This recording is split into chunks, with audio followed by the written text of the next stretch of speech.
तो welcome friends, नमस्ते। देखिए, जोहार जोहार बोलना मेरा आदत हो गया है। तो एक बात है, कोल्हान यूनिवर्सिटी सेमेस्टर 2 में कुछ नए नए सब्जेक्ट ऐड हुए हैं इस साल। ठीक है, 25-29 से 25-29 और आने वाले सभी के लिए कोल्हान यूनिवर्सिटी में गलती से बोल दिया, SKMU दुमका यूनिवर्सिटी। ठीक है, सिद्धू कानू मुर्मू यूनिवर्सिटी दुमका में कुछ नए सब्जेक्ट ऐड हुए हैं।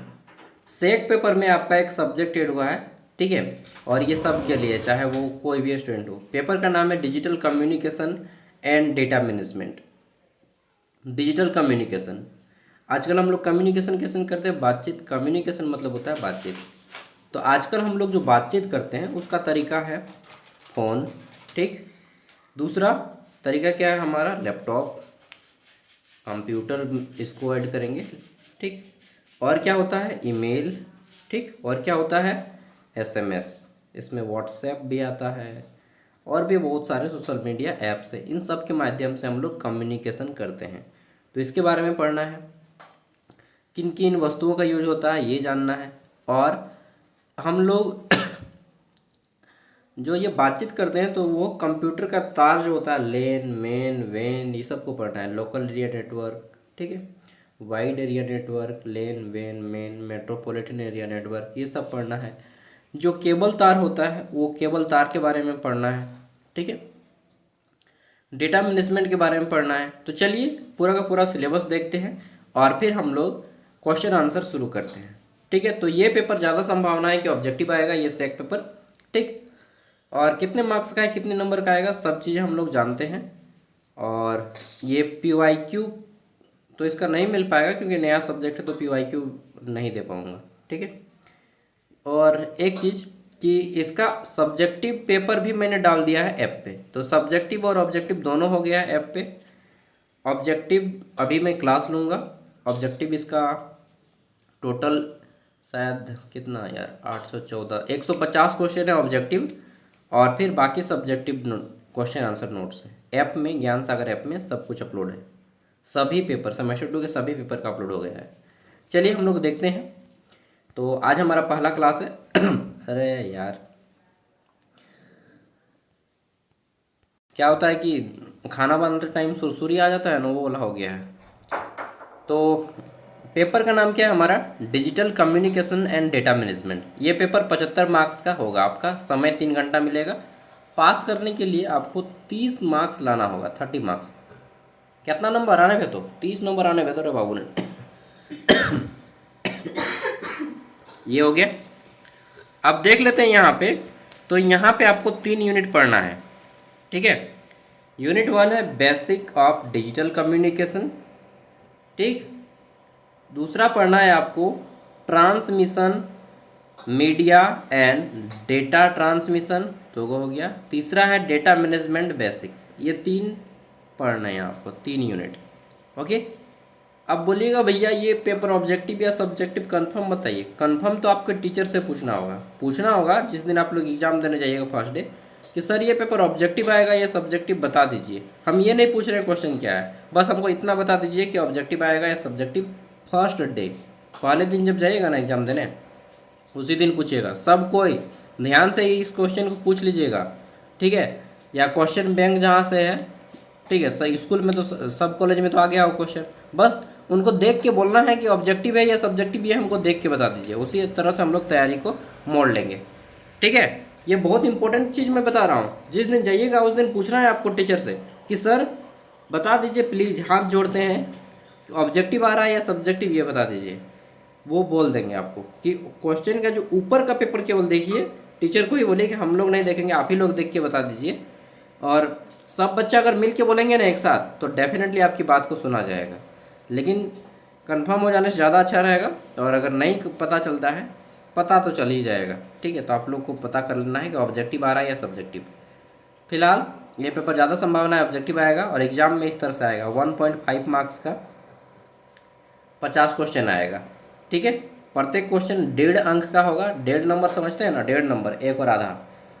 तो इस तरह से 75 मार्क्स आएगा, समझे? पेपर OMR पे अगर होगा तो पहला क्वेश्चन आता है हमारा यहाँ पे, unit 1 basic of digital communication.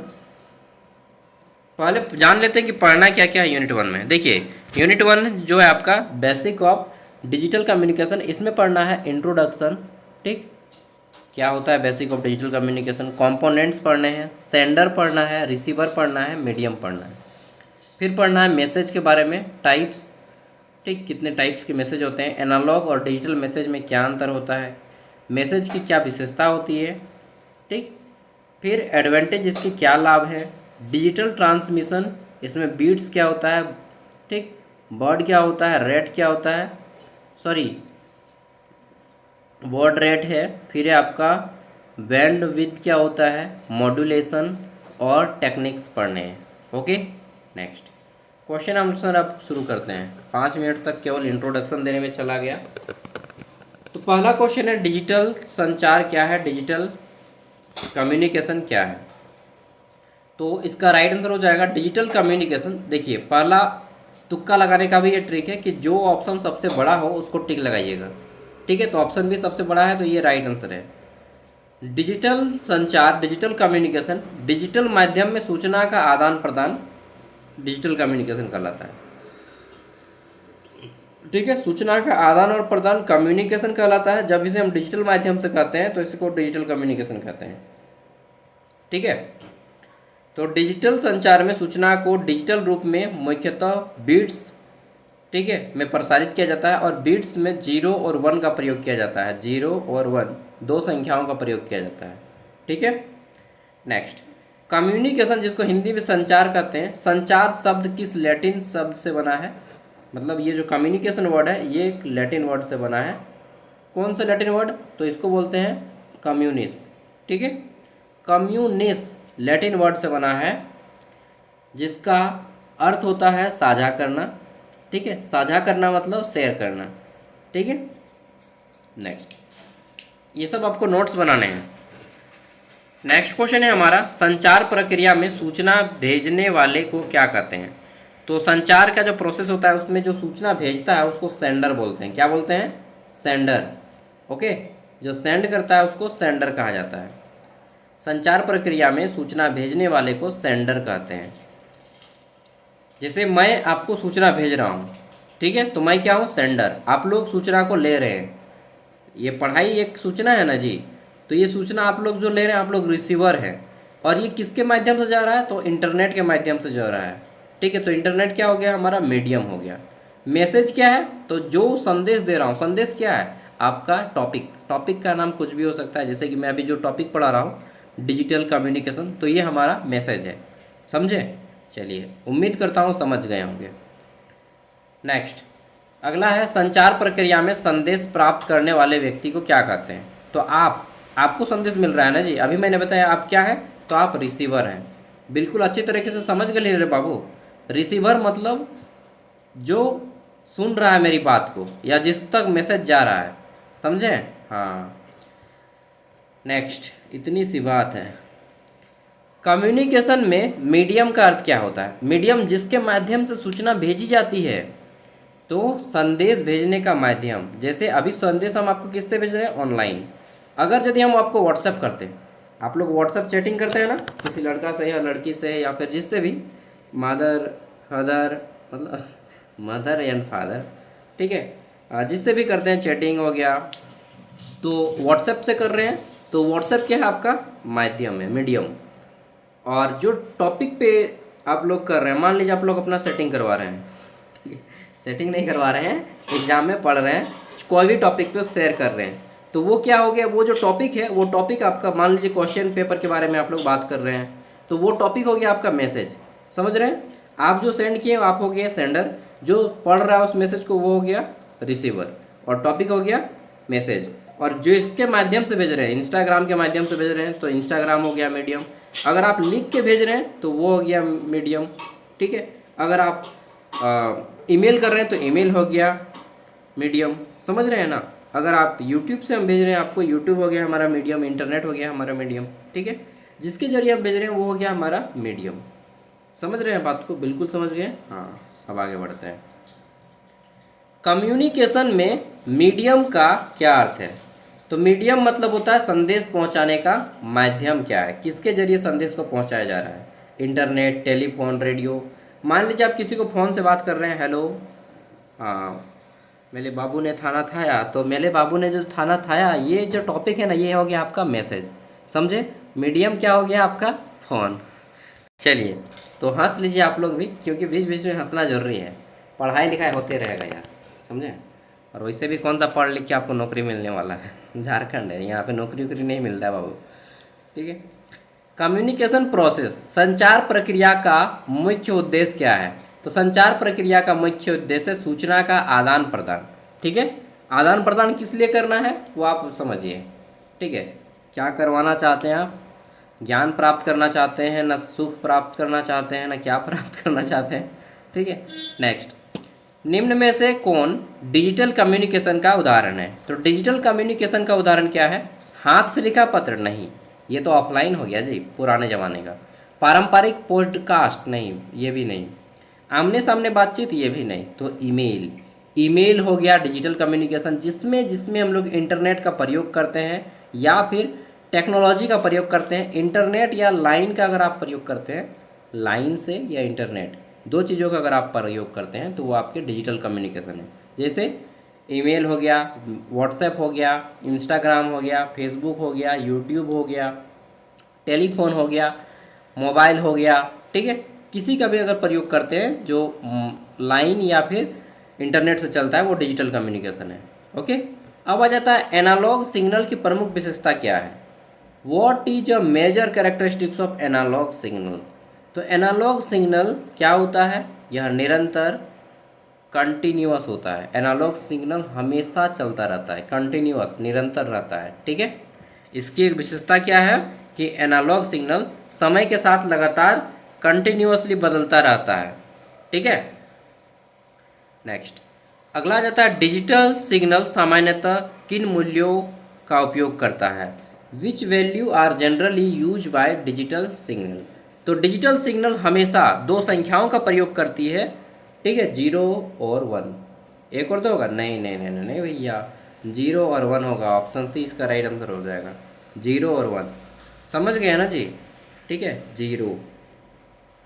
Next, अगला जाता है, क्वेश्चन है डिजिटल कम्युनिकेशन में बीट का अर्थ क्या है। बीट, बीट मतलब होता है बाइनरी डिजिट। क्या होता है, बाइनरी डिजिट। और कौन कौन से बाइनरी डिजिट है, दो गो है, अभी मैंने बताया 0 और 1, ये दोनों बाइनरी डिजिट है, ठीक। बाइनरी डिजिट, इसी को बाइनरी डिजिट बोलिए चाहे बीट बोलिए, दोनों नाम है, ठीक है। डिजिटल कम्युनिकेशन में बीट बोलते हैं, बाइनरी डिजिट बोलते हैं, दोनों पर्यायवाची शब्द जान लीजिए कि डिजिटल कम्युनिकेशन में बीट को और किस नाम से जाना जाता है, तो बाइनरी डिजिट में। और ये दोनों का मतलब है 0 और 1, ये दो संख्या है, इसे आप बीट बोलिए चाहे बाइनरी डिजिट बोलिए, समझ लिए बाबू। हाँ बोलिएगा भैया, हिया करी तो। अच्छा, आप लोग में से खोठा जानते हैं ना जी, खोठा बंगाली। चो देखिए कि बोलছে এথায়, तो এথায় बोलছে कि बाइनरी डिजिट इंग्लिश में है, तो ये कैसे होगा। देखो भाई, ऐसा ये टॉपिक है digital communication and data processing, ये पूरा का पूरा टॉपिक ही इंग्लिश का है।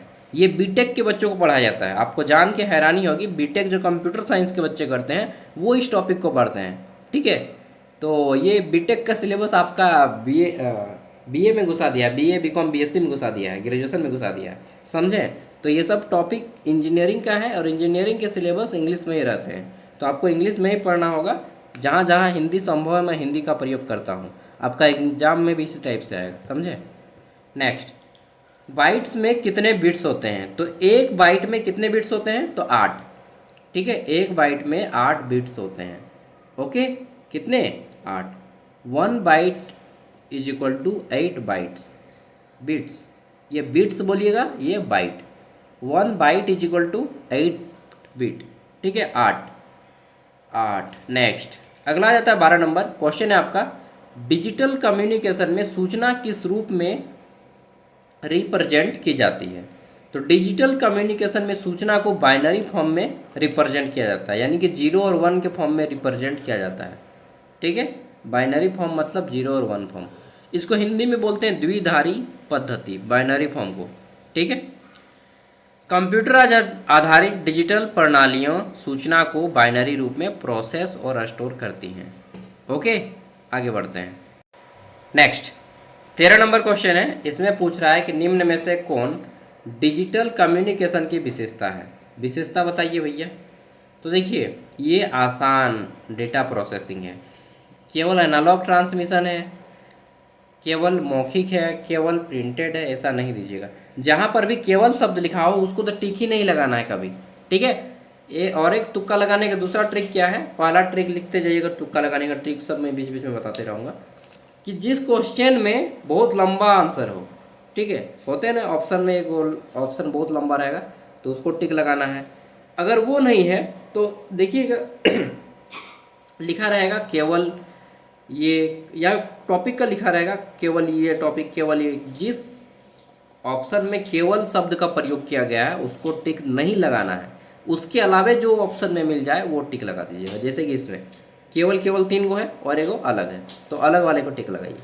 अगला एक स्टेप से कि देखिएगा कुछ क्वेश्चन में ब्रैकेट में इंग्लिश में लिखा होता है, ऑप्शन में देखिएगा किसी क्वेश्चन में ब्रैकेट में ऑप्शन में लिखा होगा तो उसमें भी टिक लगाना है आपको।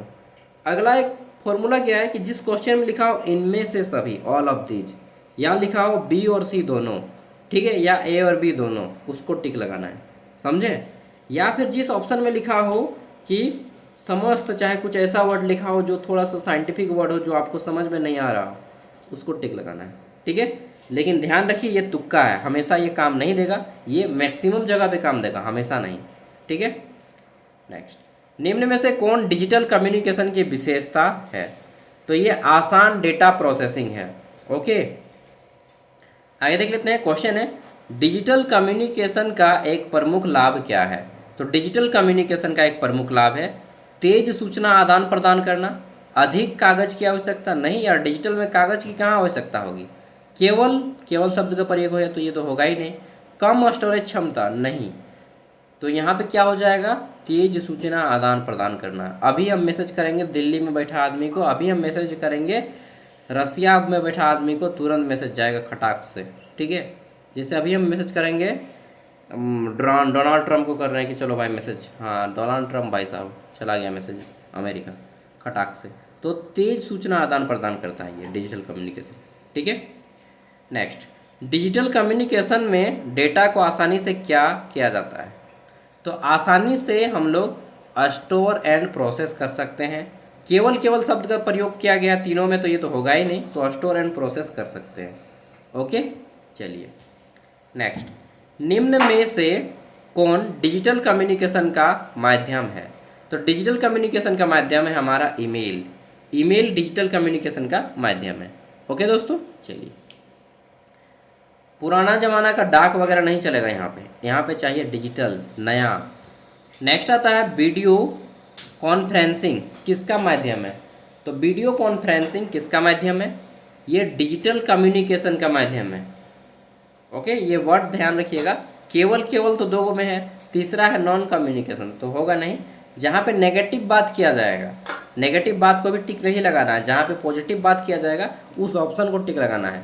जैसे कि ये संभव नहीं है, ऐसा ऐसा अगर रहेगा, ठीक है, जो नेगेटिव बात करता हो, ठीक है, उसको टिक नहीं लगाना है। नेक्स्ट क्वेश्चन है हमारा एसएमएस का फुल फॉर्म बताओ। एसएमएस, ठीक है, इसको बोलते हैं शॉर्ट मैसेज सर्विस, ठीक है, शॉर्ट मैसेज सर्विस बोलते हैं एसएमएस। एसएमएस मोबाइल नेटवर्क के माध्यम से छोटे टेक्स्ट मैसेज भेजने की सेवा है। एसएमएस हम लोग करते हैं, एसएमएस पैसा आता है तो आपको एसएमएस आता है। एसएमएस और मैसेज में अंतर होता है। जैसे अगर आप किसी को व्हाट्सएप में भेज रहे हैं तो आपको एसएमएस गया, एसएमएस गया नहीं। अगर आप किसी को व्हाट्सएप में कर रहे हैं, ठीक है, लिख के भेज रहे हैं तो वो मैसेज है। लेकिन आप किसी को मोबाइल में जो भेज रहे हैं, मोबाइल के फ़ोन के सामने रहता है मैसेज, तो वो मैसेज है, समझे। तो मैसेज आपका फ़ोन का है, जबकि एसएमएस किसी ऐप के द्वारा होता है। ईमेल का पूरा नाम क्या है। ईमेल का पूरा नाम है इलेक्ट्रॉनिक मेल। क्या नाम है, इलेक्ट्रॉनिक मेल, ओके। नेक्स्ट, अब देखिए ये है मेरे दादू जी, ठीक है, मेरे दादाजी हैं ये। आप क्या बात करते हो, ये मजाक कर रहे हैं, ठीक है। तो ये हैं रे टॉमलिंसन, देख रहे हैं आदमी को, एक नंबर वीआईपी गिरी में रह रहा है बाबू। इन्हीं ने ईमेल का खोज किया। रोय, इनका नाम क्या है, रे टॉमलिंसन, लिख लीजिएगा रे टॉमलिंसन जैसा लिखने पाइएगा लिखिए, समझने का बात है। टॉमलिंसन, ठीक है। इन्होंने ईमेल का खोज किया है, इनको फादर ऑफ ईमेल कहा जाता है, ठीक है। इलेक्ट्रॉनिक मेल यानी कि ईमेल जिसका फुल फॉर्म क्या है, इलेक्ट्रॉनिक मेल, इनके जन्मदाता है रे टॉमलिंसन। ओके, ये है इनका फोटो। चलिए और कुछ क्वेश्चन आंसर करते हैं, ठीक है। 30 को करते हैं, ज़्यादा नहीं, 30 को, उसके बाद छोड़ देंगे। निम्न में से कौन कम्युनिकेशन का आवश्यक कंपोनेंट नहीं है? जब हम लोग कम्युनिकेशन यानी कि बातचीत करते हैं तो कौन जरूरी नहीं है? देखिए, सेंडर होना बहुत जरूरी है भाई, हम सेंडर हैं यार, आप लोग को मैसेज दे रहे हैं ना। मैसेज क्या है? जो टॉपिक पढ़ा रहे हैं वो टॉपिक हमारा मैसेज है। रिसीवर आप हैं, तो प्रिंटर का इसमें कोई ज़रूरत नहीं है, ठीक है। प्रिंटर मतलब जो प्रिंट करेगा, तो प्रिंटर का कोई ज़रूरत नहीं है कम्युनिकेशन में, ठीक है। चलिए नेक्स्ट, सेंडर द्वारा संदेश को संचार योग्य रूप में बदलने की प्रक्रिया क्या कहलाती है? तो सेंडर द्वारा संदेश को संचार योग्य रूप में बदलने की प्रक्रिया को एनकोडिंग कहते हैं। जैसे मैंने आपको संदेश भेजा, एनकोडिंग है। एनकोडिंग का मतलब मैं जिस लैंग्वेज में पढ़ा रहा हूँ, जिस भाषा में पढ़ा रहा हूँ, आपको वो भाषा आनी चाहिए, ठीक है। एनकोड कर रहा हूँ, और इसके अलावा आपको वो अक्षर समझ में आना चाहिए, तभी ना आप कर पाएंगे जी, ठीक है। तो भाषा ये सब समझ में आना चाहिए, अक्षर समझ में आना चाहिए। जैसे मैं अभी चीन को आदमी को समझाऊंगा मैं क्या बोल रहा हूँ, तो वो जैसे मैं जो बोल रहा हूँ वो मेरा एनकोड हो गया, लेकिन चीन का आदमी इसको समझ पाएगा? नहीं समझ पाएगा, वो चीनी भाषा समझता है, श्वैं श्वैं श्वैं श्वैं, तो वो थोड़ी समझ पाएगा इसको, समझ रहे हैं ना। तो डिकोड एनकोड मैंने कर दिया, अब आप करेंगे डिकोड। डिकोड तभी होगा जब आपको वो भाषा आती है जिस भाषा में सेंडर बात कर रहा है या लिख रहा है, समझ रहे हैं। ईमेल मैंने आपको हिंदी में किया, आपको हिंदी आता ही नहीं, तो आप डिकोड नहीं कर पाएंगे उसको। डिकोड मतलब समझना, एनकोड मतलब मैं आपको जिस भाषा में भेज रहा हूँ उस भाषा में आपको आता है तो डिकोड कर पाएंगे, नहीं तो नहीं कर पाएंगे। जैसे मैंने बोल दिया एमामा नुतुंची कनाया, तो अब जो लोग संथाली समझ रहे हैं वो लोग समझ गए होंगे, ठीक है। ओड़ाचे कनाया समझ गए होंगे, चे, ठीक है। तो क्या बताइए, ओड़ाचे कनाया, आपका घर कहाँ है? मैंने बताया संथाली में, मैंने इनकोड किया था संथाली में, लेकिन आपको संथाली नहीं आया तो आप नहीं आंसर कर पाए, ठीक है। तो आपको डिकोड, इनकोड मतलब जो व्यक्ति संदेश भेज रहा है, सेंडर, ठीक है।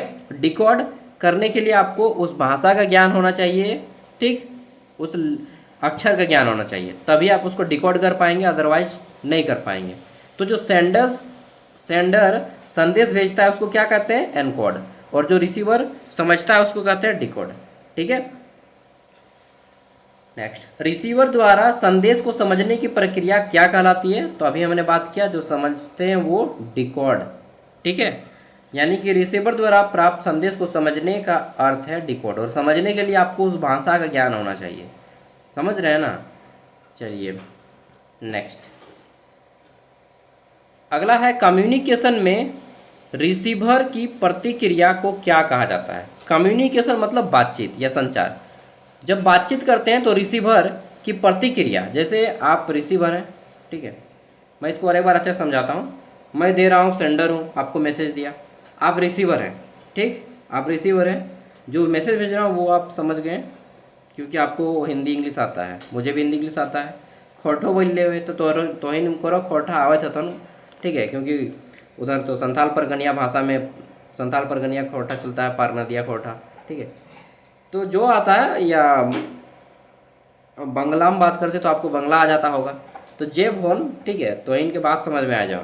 तो जो आप लोग समझें वो क्या हो गया, आप लोग रिसीवर। अब आपने कमेंट में आके कह दिया भैया नाइस क्लास, आपने बोल दिया भैया बकवास क्लास है एक नंबर का, जीवन में इससे वाहियात क्लास मैंने कभी किया नहीं है। मान लीजिए जो भी आपने प्रतिक्रिया दिया, तो जो आपने कमेंट में फीडबैक दे रहे हैं और प्रतिक्रिया दे रहे हैं, मतलब कमेंट कर रहे हैं, वो क्या हो गया हमारा फीडबैक। उसको कहा जाता है हिंदी में प्रतिक्रिया, और इंग्लिश में कहते हैं फीडबैक। क्या बोलते हैं? फीडबैक। तो कोई भी चीज़ हम लोग सुनते हैं, मान लीजिए आपने एक गाना सुन लिया, ठीक है, कोई भी गाना सुन लिया, बोले वाह क्या गाना था, तो वो जो आपने बोला ना वाह क्या गाना था गाना के विषय में, तो बोलते हैं फीडबैक। आपने कोई गाना सुना, क्या फालतू गाना है यार, ठीक है, तो वो फीडबैक हो गया। जैसे कोई टीचर पढ़ाया, बहुत अच्छा लगा, समझ में आ गया, पूछा कि कैसा है, बहुत अच्छा है सर, ठीक है, तो आप उसको फीडबैक दे रहे हैं। अच्छा फीडबैक, बुरा फीडबैक दोनों हो सकता है, ठीक है, समझे। तो फीडबैक अच्छा भी हो सकता है, बुरा भी हो सकता है। जो आप अपने विचार रखते हैं, ठीक है, उस टॉपिक पे, तो वो होता है आपका फीडबैक। समझ गए? चलिए, तो कम्युनिकेशन रिसीवर की प्रतिक्रिया को क्या कहता है? फीडबैक कहता है। फीडबैक, फीडबैक को हिंदी में प्रतिक्रिया कहा जाता है।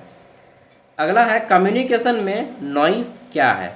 नॉइस मतलब होता है शोरगुल, ठीक है, शोरगुल, हल्ला करना। जैसे बचपन में हम लोग हल्ला करते थे ना, हो, जो भी है, छुट्टी, ठीक है, तो छुट्टी होने के बाद तो वो हल्ला, कम्युनिकेशन में नॉइस क्या है? हल्ला करना। और ये क्या करता है? डिस्टर्ब करता है, बाधा डालता है। हम लोग बोलते हैं हल्ला मत करो, बगल के रूम में पढ़ाई हो रहा है, तो ये बाधा डालता है। कम्युनिकेशन में बाधा डालने का काम करता है नॉइस। नॉइस को हिंदी में बाधा, शोरगुल, हल्ला कहते हैं। नॉइस मतलब हल्ला करना, शोरगुल करना। इतना इंग्लिश नहीं आता है बाबू तो सीख ले, बुझले, काम दे तो जीवन में, ठीक है। Don't noise your. नेक्स्ट, अगला है एनालॉग कम्युनिकेशन की तुलना में डिजिटल कम्युनिकेशन का एक प्रमुख लाभ क्या है? एनालॉग कम्युनिकेशन की तुलना में डिजिटल कम्युनिकेशन का लाभ क्या है? तो देखिए, एनालॉग कम्युनिकेशन डिजिटल कम्युनिकेशन की तुलना में इसका लाभ है। क्या लाभ है भैया? तो ये नॉइस रेजिस्टेंस होता है, बेहतर नॉइस रेजिस्टेंस होता है, यानी कि ये जो है आपको हल्ला सुनाई नहीं देगा। डिजिटल सिग्नल को उचित प्रोसेसिंग और रीजनरेशन के माध्यम से नॉइस के प्रभाव को अपेक्षाकृत बेहतर तरीके से रिसीवर को प्रदान किया जाता है, ठीक है। तो ये किसका कमाल है? ये कमाल है एनालॉग कम्युनिकेशन की तुलना में डिजिटल कम्युनिकेशन, डिजिटल कम्युनिकेशन का कमाल है। ओके, अब बोलिएगा भैया इसका एक एग्जांपल बताइए। आपने कभी फ़ोन में बात किया है कि बगल में बाजा बज रहा है, बगल में हल्ला हो रहा है, लेकिन आप फ़ोन कर रहे हैं, बात कर रहे हैं, अगले पर्सन को आपका बगल का बाजा या हल्ला सुनाई नहीं दे रहा है? क्यों? क्योंकि आपके फ़ोन में नॉइस कैंसिलेशन है, डिजिटल कम्युनिकेशन का प्रयोग किया गया है, ठीक है। उसको बोलते हैं नॉइस कैंसिलेशन, यानी कि नॉइस मतलब हल्ला का वो रोक दे रहा है, वो सुनने नहीं देगा। जो सामने में जो मुख्य आवाज़ है, मेन ध्वनि को सुनाई देता है केवल, ठीक है। तो डिजिटल कम्युनिकेशन का ये लाभ है, नॉइस कैंसिलेशन, ठीक है। इसमें आपको बेहतर नॉइस रेजिस्टेंस मिलता है। रेजिस्टेंस मतलब होता है रोकना, नॉइस को रोकने वाला, हल्ला को रोकने वाला, ठीक है, शोरगुल को रोकने वाला। नेक्स्ट है डिजिटल कम्युनिकेशन में सूचना की कॉपिंग करने पर सामान्यतः क्या होता है? तो डिजिटल कम्युनिकेशन मतलब ऑनलाइन या जो भी तरीके से आप बातचीत करते हैं, तो उसमें कॉपिंग करने पर सामान्यतः क्या होता है? उसमें ये होता है कि बड़ा वाला ऑप्शन टिक लगा दीजिए, सही हो जाएगा। यानी कि मूल डिजिटल इन्फॉर्मेशन जैसे ही कॉपी बनाई जाती है, ठीक है, जैसी डिजिटल इन्फॉर्मेशन उसकी कॉपी बनाई जा सकती है, ठीक है। हम लोग बोलते हैं ना कि कॉपी कर को, इसको कॉपी करके रख लो, ठीक है। कोई भी चीज़ कॉपी करके आप लोग रख लेते हैं, तो वो हो जाता है आपका हूबहू। नेक्स्ट, निम्न में से कौन डिजिटल कम्युनिकेशन की कैरेक्टरिस्टिक्स है? तो जब हम लोग ऑनलाइन बातचीत करते हैं कुछ भी टॉपिक पे, तो उसकी विशेषता क्या है? कैरेक्टरिस्टिक्स मतलब होता है विशेषता,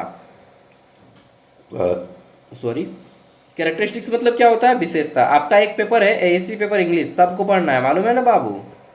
तो ये पढ़ल बतन रहे तो इनके याद कर ला, हिंदी मीडियम का स्टूडेंट, ठीक है। I am also from Hindi medium, तो इंग्लिश जानना होगा आपको। कैरेक्टरिस्टिक्स मतलब होता है विशेषता। तो डिजिटल कम्युनिकेशन की विशेषता क्या है? इजी स्टोरेज, हाँ इजी तो स्टोरेज होता है, केवल केवल वाला ऑप्शन तो टिक लगाना नहीं है, मैंने बताया था। कंटिन्यू सिग्नल ऑनली, ऑनली का मतलब भी होता है केवल, तो आप तीन को ऑप्शन में तो केवल है, चौथा ऑप्शन हो जाएगा इजी स्टोरेज, यानी कि आसानी से इसमें हम लोग स्टोर कर सकते हैं, ठीक है। इसके लिए हम लोग एसएसडी का प्रयोग करते हैं। एक दिन मैं ना ये करा दूंगा आपको, जितना भी फुल फॉर्म है वो सब, ठीक है। नेक्स्ट, इंटरनेट मुख्य रूप से किस प्रकार के कम्युनिकेशन को सक्षम बनाता है? तो इंटरनेट डिजिटल कम्युनिकेशन को सक्षम बनाता है। आप टॉपिक ही पढ़ रहे हैं डिजिटल कम्युनिकेशन, तो उसी को टिक लगाइएगा ना। और बाकी ऑप्शन देखने से ही पता लगता है कि केवल केवल है, तो टिक तो लगाना नहीं है। जिसमें केवल केवल ऑप्शन रहे उसको टिक नहीं लगाना है। नेक्स्ट, यहाँ पे चारों ऑप्शन में बताइए कौन सही है। देखिए सबसे लंबा ऑप्शन किस में है? कौन सा ऑप्शन सबसे बड़ा है? ऑप्शन ए है, तो इसी को टिक लगा दीजिए। क्वेश्चन है एनालॉग और डिजिटल में मुख्य अंतर क्या है? तो एनालॉग कम्युनिकेशन और डिजिटल कम्युनिकेशन में क्या अंतर है? एनालॉग होता है डिजिटल यहाँ पे होना चाहिए कि एनालॉग कम्युनिकेशन जो है ये प्रयोग करता है किसका, एनालॉग कम्युनिकेशन प्रयोग करता है, निरंतर बदलते रहता है, ठीक है। जबकि डिजिटल कम्युनिकेशन बाइनरी का प्रयोग करता है, 0 और 1 का, ठीक है। तो ऑप्शन ए ही होगा, लेकिन समझाने में यहाँ पे मुझे दिक्कत हो रहा है। नेक्स्ट अगला जाता है डिजिटल कम्युनिकेशन का सबसे व्यापक आधुनिक उदाहरण कौन सा है। तो डिजिटल कम्युनिकेशन का सबसे व्यापक आधुनिक उदाहरण कौन सा है, देखिए, अरे बाप रे, देखिए सबसे व्यापक मतलब होता है बड़ा, तो इंटरनेट बेस्ड कम्युनिकेशन, इंटरनेट आधारित जितना भी बातचीत होता है ये सबसे बड़ा है। केवल वाला ऑप्शन कभी टिक नहीं लगाइएगा, ठीक है। तो हम लोगों ने यूनिट 1 कंप्लीट किया। अब यहाँ पे कुछ चीज़ें हैं जान लीजिए, उसके बाद मैं इस सब का PDF नोट्स के बारे में बताऊँगा। तो परीक्षा के याद रखने के लिए 1 बाइट बराबर 8 बिट, बिट मतलब बाइनरी डिजिट इसको बोलते हैं। बाइनरी के मूल 0 और 1 दो संख्याएं होती हैं। सेंडर होता है भेजने वाला मैसेज को, जो मैसेज भेज रहा है जिस टॉपिक पे लिए भेज रहे हैं, ठीक है, तो वो हो गया मैसेज। और मीडियम क्या हो गया, जिस माध्यम से हम लोग भेज रहे हैं। जो सुन रहा है यानी कि आप रिसीवर हो गए, और आप अपना जो राय रखिएगा उसको फीडबैक बोलते हैं, उसको भी लिख दीजिएगा फीडबैक, ठीक है। समझने के लिए एनकोडिंग होना चाहिए, यानी कि हम जो भेज रहे हैं वो एनकोडिंग हो गया, और आप जो समझिएगा वो डिकोडिंग हो गया, ठीक है। कम्युनिकेशन फॉर्म में बदलना एनकोडिंग कहलाता है सेंडर के द्वारा, और डिकोडिंग संदेश को प्राप्त करके समझना, और समझने के लिए आपको उस भाषा का प्राप्त होना आवश्यक है। फीडबैक रिसीवर की प्रतिक्रिया है, यानी कि आपकी प्रतिक्रिया है, आपने अपना क्या राय रखा। नॉइस कम्युनिकेशन में बाधा डालता है, नॉइस मतलब हल्ला या कि फिर शोरगुल, शोरगुल जो है या हल्ला कम्युनिकेशन में संचार में बाधा डालता है। SMS का फुल फॉर्म होता है क्या, short message service. Email, email का फुल फॉर्म होता है electronic mail. Analog digital, analog signal क्या होता है, कंटिन्यूअसली बदलता रहता है, एनालॉग सिग्नल कंटिन्यूअसली बदलता रहता है। जबकि डिजिटल रिप्रेजेंटेशन, ठीक है, ये बाइनरी का प्रयोग करता है, ओके। नेक्स्ट डिजिटल कम्युनिकेशन के प्रमुख लाभ क्या है, तो यह हमेशा स्पीड होता है। डिजिटल कम्युनिकेशन आजकल जैसे मैं बता रहा हूँ ये डिजिटल कम्युनिकेशन है, तो स्पीड होता है। स्टोरेज बहुत ज़्यादा, यूट्यूब पे आज मालूम है 5000 से ज़्यादा मैंने वीडियो डाल दिया है, ठीक है, तो स्टोरेज अनलिमिटेड है यार। प्रोसेसिंग इजी होता है, कॉपी कर सकते हैं आप, तुरंत कॉपी पेस्ट कर सकते हैं। नॉइस हैंडलिंग, हालांकि यूट्यूब में कॉपी पेस्ट नहीं होता है। नेक्स्ट वीडियो में हम लोग 31 से 50 तक, 31 से 60 तक कंप्लीट करेंगे, ठीक है। जैसे मैं दिखा देता हूँ आपको, ये क्वेश्चन नंबर 60, ठीक है। तो ये यूनिट 2 का है क्वेश्चन आंसर है, जिसमें हम लोग 31 से 60 तक करेंगे। आपके टोटल कितने यूनिट हैं यहाँ पे, तो ये आपके टोटल 3 यूनिट है ना। तो हम लोग नेक्स्ट वीडियो में अगला टॉपिक को करेंगे। हाँ, अगर आपको PDF चाहिए तो आपको ज्ञान सागर ऐप इंस्टॉल करना होगा। जो लोग इंस्टॉल नहीं किए हैं देख लीजिएगा, 1 मिनट ध्यान से, ओके माय डियर। चलिए देखिए, तो देखिए ये है ज्ञान सागर ऐप, इस ऐप को आपको इंस्टॉल कर लेना है। इस ऐप का नाम इस चैनल के नाम पे रखा गया है मेरे दोस्त, ठीक है। मैं सब कुछ बता देता हूँ 1 मिनट में, कि ये ऐप आपको कंप्लीट ग्रेजुएशन का नोट्स देगा सिर्फ 60 रुपया में, 4 साल तक का सेमेस्टर, 1 से 8 तक का सभी सेमेस्टर का। मैं एक सेमेस्टर का पैसा नहीं ले रहा हूँ, सभी सेमेस्टर का पैसा ले रहा हूँ, सिर्फ 60 रुपया, ओनली 60 रुपया में 4 साल तक का ट्यूशन फीस पूरा का पूरा फ्री, सब कुछ सिलेबस और नोट्स सब कुछ, ऑब्जेक्टिव सब्जेक्टिव सब रहेगा, ठीक है। और आपका तो PYQ नहीं मिल पाएगा, क्योंकि आप लोग नए नए बच्चे हैं, सिलेबस इस बार चेंज ही हुआ है 25-29 का। तो आपके जूनियर बच्चों को PYQ के साथ मिलेगा। आपको सेमेस्टर 1 से 8 तक सभी पेपर का नोट्स मिलेगा, सब पेपर, और वीडियो भी मिलेगा यूट्यूब में, और नोट्स मिलेगा PDF में। तो देखिए 4 साल तक कोई सभी पेपर का नोट्स देगा तो 60 रुपया तो बनता है। चलिए एक बार ले लीजिए, मैं पक्का बता रहा हूँ बहुत अच्छा रहेगा। 60 रुपया वैसे भी कोई बड़ी चीज़ नहीं है। दोस्त लोग एक बार खाना खाने बैठिएगा तो एक आदमी का 60 रुपये से ज़्यादा बनता है ना जी। चलिए, तो ज्ञान सागर ऐप ये है, इसको इंस्टॉल कर लीजिएगा। लिंक वीडियो का डिस्क्रिप्शन में है। जोहार लिखा आएगा, पढ़ो अपने हक के लिए लड़ो, बिरसा मुंडा का फोटो आएगा, ठीक है, क्योंकि हमारे झारखंड की शान है। फिर यहाँ पे इस तरह से आपका ऐप आके रुक जाएगा इंस्टॉल के बाद। अब आपको इस पर क्लिक करना है, क्रिएट एन अकाउंट। इस पर जैसे ही क्लिक करेंगे तो यहाँ पे आपको 2 चीज़ डालने का आएगा, फुल नेम और phone number. Full name phone number डालिएगा, क्रिएट एन अकाउंट पे क्लिक करेंगे। इस पर जो ही क्लिक करिएगा ना दोस्त, क्या होगा आपको मालूम है? नहीं मालूम है? OTP आएगा, डालिएगा, उसके बाद खुल जाएगा ऐप। यहाँ पे आना है, ऑल कोर्स में क्लिक करना है। ऑल कोर्स पे जैसे ही क्लिक करेंगे बहुत सारा यूनिवर्सिटी का कोर्स आ जाएगा। आपको ये SKM दुमका का कोर्स लेना है। बाय नाउ पे क्लिक करेंगे, 60 रुपया पेमेंट कटेगा। जो लोग फ़ोन पे गूगल पे नहीं चलाते हैं उनका क्यूआर वहाँ पे ऑप्शन रहेगा, क्यूआर से किसी को भी स्कैन करके पेमेंट करने बोलिएगा, 60 रुपया कटेगा। ये अब आपका 4 साल के लिए फ्री हो जाएगा। यहाँ पे लिखा है this course is valid for 4 year. Okay, फिर स्टार्ट लर्निंग आएगा, इस पर क्लिक कीजिएगा। यहाँ पे आपका स्टार्ट लर्निंग पे सभी कोर्स खुल जाएगा। अब जो सेमेस्टर का पढ़ना है, सेमेस्टर 6 का पढ़ना है, पढ़ लीजिए अभी से। डाउनलोड करके रखना है तो डाउनलोड भी कर सकते हैं। जैसे सेमेस्टर 2 में क्लिक कीजिए। अब यहाँ पे 2 कोर्स है, पुराने वाले के लिए भी है भाई, नए वाले के लिए भी है। तो पुराना वाला यहाँ पे क्लिक कीजिएगा, ठीक है। 25-29 सेशन या 26-30 ये आने वाले सभी के लिए इस पे क्लिक करेंगे, ठीक है।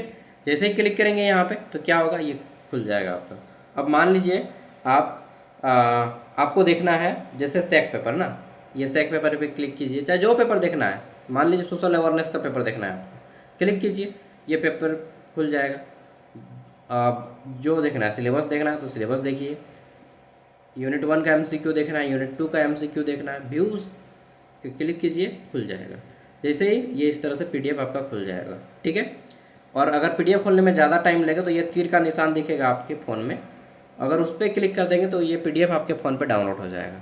तो ये था प्रोसेस, समझ गए रे बाबू। चलिए तो रख लेते हैं वीडियो को।